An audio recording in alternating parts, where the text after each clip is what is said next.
আসসালামু আলাইকুম। আমি সাদ্দাম হোসেন আপনাদের সামনে একটা ভিডিও নিয়ে হাজির হলাম। ছাদে কীভাবে বলক দেনের সিস্টেমটা কি দেখানোর জন্য। দেখেন বিদেশে ছাদের তলে কীভাবে বলক দেয়।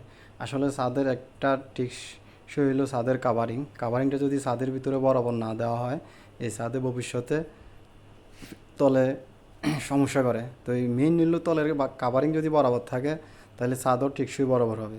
তো আশা করি যারা ছাদের কাজ করেন অবশ্যই খেয়াল রাখবেন বলক যেন কম না হয়। যেভাবে হোক কাভারিংটা বরাবর দেওয়ার জন্য চেষ্টা করবেন বলক, কারণ বলকটা হলো ছাদের একটা মূল শক্তি।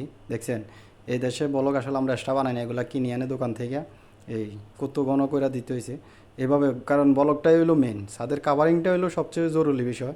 সবাই এটা দিয়ে খেয়াল রাখবেন, বলকটা বরাবর করে দিবেন, কারণ একমাত্র ছাদের মূল শক্তি হলো কাভারিং যদি বরাবর না হয় তাহলে এই ছাদ যে কোনো সময় ড্যামেজ হয়ে যেতে পারে।